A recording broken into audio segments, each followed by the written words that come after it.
Karibu sana mwanafamilia na mtazamaji wa channel yetu ya Biomedia. Nikuulize kwanza, je, umesubscribe? Kama bado, hapana shaka unapaswa kusubscribe ili kuwa mtu wa kwanza kabisa kupata taarifa za kwetu. Uko sehemu sahihi. Biomedia inakubaharisha habari mbalimbali, michezo, burudani, habari za udaku, umbea, wote unaweza kujipatia hapa katika channel yetu ya Biomedia. Langu jina ni Official Rose D. Twende sambamba mpaka tamati, usibanduke kando ya media hii na channel hii ya Biomedia. Bana, mwanadada Mange ametoboa siri, kumbe Yami alikuwa anateseka kwa Nandy. Kweli wanaume kiboko.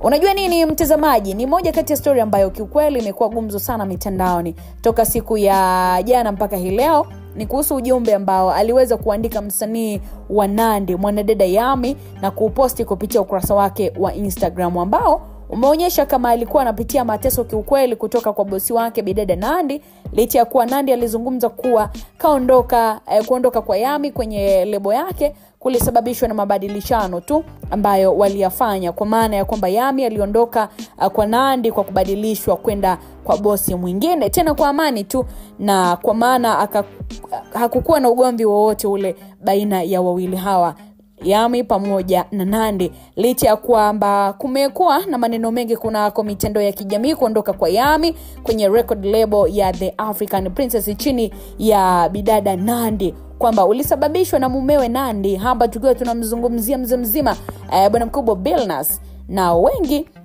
walikuwa kimhusisha bwana Billnass kwa kwenye mahusiano ya kimapenzi na Yami, jambo ambalo Nandy aliweza kulishtukia na kwanza kumtilia mashaka Yami mpaka akaweza kumtimua. Na kwa upande wa Billnass, alipoulizwa kuhusiana na kuondoka kwa Yami kulitokana na yeye kumsaliti mke wake bidada Nandy, kwa maana ya kwamba alikuwa anatoka kimapenzi na Yami, Billnass aliweza kukataa kabisa kwa kusema kuwa hakuwahi kabisa kujihusisha kutoka kimapenzi na bidada Yami, na anampenda sana mke wake Nandy kiasi kwamba wakifa watafunga ndoa tena huko mbinguni, kuonyesha namna gani wanapendana na hawezi kumsaliti. Sasa bana, jana mapya yameibuka mitandaoni mara tu baada ya Yami kuposti ka ujumbe hako kwenye ukurasa wake wa Instagram. Yami bana aliandika hako ka ujumbe ambako kama kametafsiriwa fulani hivi tofauti na mashabiki wengi, na kuonekana kuwa huenda alikuwa anapitia mateso kutoka kwa Nandy au labda kwa Billnass ambaye ni mumewe na bidada Nandy. Nisiwe mwingi wa maneno kiukweli mtazamaji, labda tu nikusomee kwa faida yako mfuatiliaji wa Biomedia, huenda haukikiona hicho kiposti cha Yami kwenye ukurasa wake wa Instagram. Yami bwana aweze kuandika hivi: Mungu kanitoa kwenye situation ambayo siwezi hata kuelezea. Alhamdulillah, nasikia raha sana. Akaweka ki-emoji cha machozi pamoja na cha kushukuru Mwenyezi Mungu. Sasa baada ya kuandika hayo na maneno kuwa mengi kiukweli kwenye mitandao ya kijamii, dada wa taifa all from Marekani, hapa tukiwa tunamzungumzia Mange Kimambi, ameweza kutoboa siri kupitia Mange Kimambi hapo na kuandika ujumbe mzito kiukweli kufuatia posti ya Yami ambayo aliweza kuiposti kwenye Instagram ya kwake. Mange alitoboa siri kwa kuandika hivi: msichokijua ni kwamba wasanii wa kike huwa wanapata tabu sana kwenye lebo, iwe za wasanii wa kiume ama wasanii wa kike wenzao. Kwa wanaume huwa wanatakiwa kimapenzi na mabosi zao, lakini kwa wanawake huwa wanachukiwa na wanawake wenzao ambao ni mabosi zao. Mfano, Angela ambaye alikuwa chini ya Harmonize alipitia wakati mgumu sana yule dada bwana.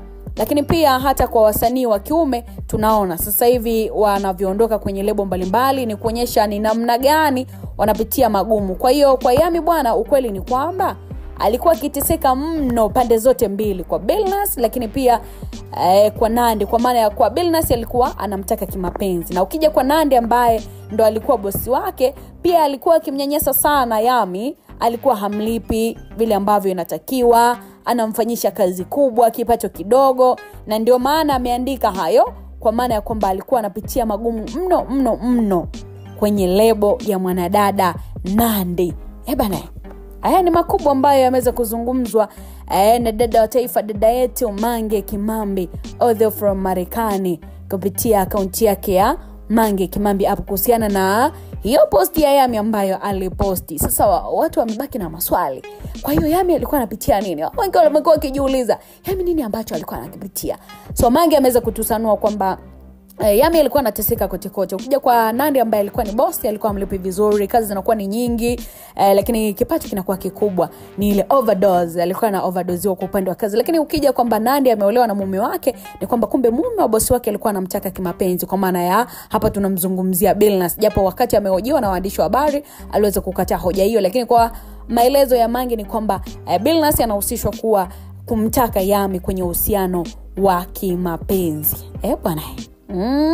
Mambo yako hivyo mjini, mambo ni ya moto kweli kweli. Nini maoni yako juu ya hili? Unadhani ni kweli wamiliki wa lebo huwa wanawanyanyasa wasanii ambao wanafanya nao kazi, ama unadhani hawa wasanii huwa wanashikwa masikio na watu wengine ili waondoke kwenye lebo? Baada tu ya kudondosha comment yako na kuhakikishia mtazamaji tutakuwa tunapita nayo next video, and I hope umeenjoy mwanzo mpaka tamati hapa ambako tumefikia kwa siku hii ya leo. Salia nasi kwa more update. Ni kuhakikishia tu kwamba zitakuwa zinakuja nyingi, kwa sababu mwisho wa story hii ni mwanzo wa story nyingine. Biomedia tuko vizuri kabisa kwa ajili ya kukuhabarisha yale yote ambayo yameweza kujiri na kukiki mjini. Langu jina ni Official Rose D on the microphone. Endelea kusubscribe mtazamaji, itakuwa inapendeza ile kinoma noma.